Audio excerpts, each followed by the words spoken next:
a blow, and particularly, the forward interchange is going to be key, isn't it, this year? So he'll be missing. Just as devastating, Huddersfield expect Jermaine McGilvray to miss 4 to 6 of action after tearing his hamstring in the club's pre-season game with Wakefield. Simon Wolford confirmed that England ace would miss the start of the season, although admitting it could have been worse. So I'm guessing it's not a serious tear. I mean, 4 to 6 weeks doesn't sound too long for a torn hamstring, does it? So hopefully it's not a big one. I have a feeling this was happening just as we were sort of talking about how many tries him and Ugarte would score this year. But yeah, they fought 12 weeks at first, so that's actually positive. One thing that does not sound positive at all is Warrington vice-captain Kevin Brown looks like missing the entire 2019 season after suffering a training ground injury over the weekend. Scans have confirmed that the 34-year-old former England halfback Brown has ruptured his Achilles. That's the same injury as Luke Gale. So Warrington say the injury carries a recovery time of around 9 months. 9 months and the fact that he's 34, which effectively means he will not play this season, and I think he's in a contract year. This could be the end of things for Kevin Brown. I was in a worst case scenario. And then another injury story just to slip in that came out on Monday, late on Monday afternoon, is that Greg Bird's going to be out for around 8 weeks as well for the Catalans Dragons. So 4 big injuries to talk about. Do any of them make a difference to what you were predicting for the season, Al? As you said, I think we might have cursed Jerry when we were talking about him. But no, I mean, I think, as I said, Paulie was.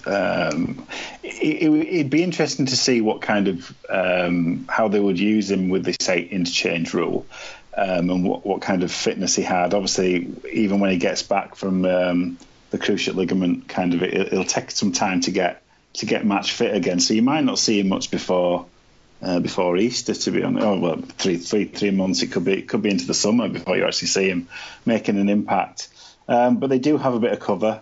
Huddersfield are going to miss Jerry. I mean, there's no question about that. Was Brown on the outside looking in? Possibly, but it reduces squad depth, doesn't it? I don't think it necessarily changes anything I would have said about predictions for the year, but it's never good to get players injured before they've kicked a ball in anger, is it really? So. No, it'd be interesting to see if Warrington seek and use any sort of dispensation there. But Patton will be the front line there, and I think Harvey Levette might get more game time in the halves rather than the second row, potentially. But there's maybe some business to be done for Warrington. It doesn't really change what I thought about Wakefield or Huddersfield, because I expected both to kind of fall a little short in the league anyway. So I think it just solidifies that for me, and I'd hope for both of them to get these guys back by the time they need to make some sort of action in the Cup, and that's where I think these two sides might actually turn over a few teams. Greg Bird maybe not as relied on at Catalan now, with them bringing in a bit more senior leadership with Tompkins and Smith to kind of drive the standards if Greg Bird's not about. So yeah, not worried about that one. Hull Kingston Rovers have released former Huddersfield Giants player Josh Johnson from his contract. In search of further game time, Johnson and the club have come to a mutual agreement that the 24-year-old will depart KCOM Craven Park. I wonder where he's going to fetch up, but there you go. So not heard any rumours, actually. I've not heard any rumours. No, but you think he'll find a home somewhere, possibly in the Championship. Yeah. So in a bit of League One news, Keighley Cougars have been saved after RFL approved the transfer of membership to a new consortium. The future of the club had been in serious jeopardy for a number of months following severe financial issues, but the RFL have confirmed a new consortium headed by Mick O'Neill, who was at the club during the Cougar Mania revolution in the 1990s, will take the club forward. As a result, the League One side has been taken out of special measures and are now free to sign players. However, they do have a 12-point deduction following the change of membership. So that's obviously going to greatly impinge their ability to compete next year, you would think. Particularly but at least they can finalise a squad now so that the fans have got something to go along and support, which is key, I suppose. But yeah, we'll talk more about that in the League One preview that me and Tim G will be doing in a couple of weeks' time before that season gets underway. But it's a positive, isn't it, that they've got some owners who seem to care about the club? Yeah, I mean, it ends the uncertainty. I think the rules have been consistently applied in the Bradford case beforehand. So I think 12 points appears to be now the standard deduction. Obviously, the fact that they're in League One means that relegation isn't something they need to be concerned about. So this year is going to be a bit of a consolidation year for them, I would have thought. Just trying to put themselves on an even keel. Workington have signed winger Jonathan Walsh from amateur side Barrow Island. Yeah, and finally, in this little section, Matty Crimes has signed a one-year deal with Doncaster following a successful trial period. Former Bradford Bulls academy player, been on trial with the Dons throughout pre-season and has impressed head coach Richard Horn. Before I move on to our proper and finally, Al, I just wanted your view on this story as well that broke this afternoon, that Lee Smith is retiring from rugby league at the age of 32, I think, is what I read. I didn't write down the full story because it came so late in the day, but Lee Smith's retired. He's going to pursue his qualifications to become a player agent. Obviously, his last spell as a player was at your Bradford Bulls. So what's your takeaway on Lee Smith retiring? He had a mixed time, I would say, with us, kind of towards the end of his career. But I mean, you can't argue with what he won while he was at Leeds, really. 32 feels quite young. I mean, I'm not sure if it's injury related that they're starting to take its toll on his body, maybe. But yeah, I mean, you can't argue with what he's won, and good luck to him with getting into whatever he wants to do.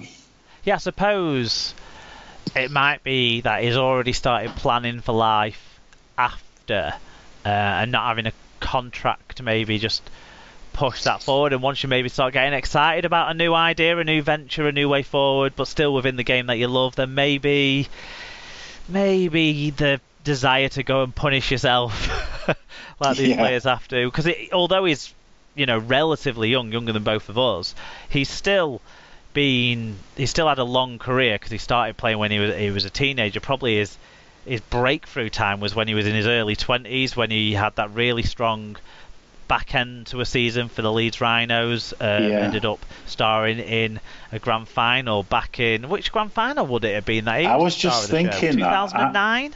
That was the first year that came to my head, so that's 10 years ago. So I think it was 2009, yeah. So that shows that he has had a heck of a long career in terms of number of years in the game, because he obviously broke through quite young at Leeds. But yeah, and a spell in Union as well, so really did try it all, didn't he? You can't say that he held back on his opportunities and stuff. So good luck to him in retirement, and I hope he guides other young players that he might take charge of as an agent very, very well. Yeah, absolutely. And finally, now this is just lifted from one of the rugby league websites, Total RL, I think is where I took it from. Do always check out totalrl.com and loverugbyleague.com for all the stories and the other ones out there. Who am I forgetting? Everything Rugby League, Serious About Rugby League, all of those great pals of ours. But and finally, ex-Catalans, Dragons and Australia star Willie Tonga has opened up about his battle with depression over a year after retiring with brief spells at Leigh and Bradford. The 35-year-old retired in 2017 after a 15-year career, but admitted that in life after rugby league he has struggled with mental health problems. Tonga is no stranger to the effects of depression, having saved former Parramatta Eels teammate Rennie Maitua's life in 2014. Maitua had sent concerning text messages to family members before Tonga rushed to his aid, only to find him already attempting suicide before Tonga stopped the act. Now, Tonga, after his own battle with depression, has urged more players to come out and speak about mental health issues. It has never gotten to the point where I'm thinking of suicide, but it does put me in dark places, he told South Burnett Times. The thing is, I am only starting to become comfortable talking about it, whereas before I would come home, sit in a dark room, and it would just be myself and my thoughts. That is not a good place to be in. I thought I was invincible and rugby league was going to last forever. When you're in your early 20s, life after football is the furthest thing from your mind. There are welfare officers who will help, but ultimately it is your decision whether you want to start a course or whether you just want to go home, play Xbox and sit in front of the TV. Sadly, I chose the second option. I have been retired for a year now and I'm still trying to find my feet. I was a couple of weeks into a new job and the lady that sits next to me, she came over and sat down and said, "Will, are you okay?" I said, "Yeah." And she said, "Are you sure?" Because she knew that I wasn't. I had only known this lady for a couple of weeks and she picked up on it straight away. I didn't want to show people I was vulnerable and weak. I got angry at myself because I was allowing the signs to come out. I would then think, I need to hide it more. I need to be even tougher. Rennie and I were best mates and I knew he was going through some stuff, but because I knew him so well, I didn't see any change in him. Added Tonga. I think a lot of people who go through it, meaning depression, are able to mask it so well and put on a brave face in front of the world, but then you never know what they are going through behind closed doors. The one person who has helped me to be more comfortable speaking up about it is my good mate Sonny Beale Williams. He is encouraging me to bring it to light. So yeah, well done to Willie for, facing up to the difficulties he's going through, and we would always encourage everyone to do the same. Don't be embarrassed. Don't think that it's not strong to speak up about feeling uncertain, depressed, and anxious about things, because that's way more brave than hiding them. Absolutely, yeah. Okay, and that is the news from the last week in the world of rugby league. So we may be the Super League pod, but we are the home of rugby league fans in reality. We want to talk about all levels of the competition, and that's why we're going to dedicate a good chunk of this show, Alan, to a championship season preview. We're going to start with the fan views, because some of the championship fans who follow the show got in touch with their views on what they expect from their side in the 2019 season when we had our predictions form open a couple of weeks ago. So we're going to run through those. First of all, I'll take the first one, which is Toronto Wolfpack fan Genghis Campbell. He said he expects fewer penalties, maybe less attacking rugby, more Braley, less Macron. The Big Mac appointment, along with the culture warrior Wilkin, should get us over the line to the promised land of Super League. Political fuckwittery notwithstanding, Toulouse worry me the most this year, and maybe Dr. Marwan buying Witness for shits and giggles. Also on the theme of Toronto, Jay says, just very simply, to dominate. We'll see. Martin Simpson, our Toronto Wolfpack friend who goes along with his family, and then they produce delightful pieces for us at the end of the year. So do follow Martin on Twitter. He says, I'm interested in what changes McDermott will bring and looking forward to seeing how the new players fit in, particularly Lutelli and Wilkin. Both have played in grand finals in their respective leagues, and the best any team can hope for is reaching the playoff final.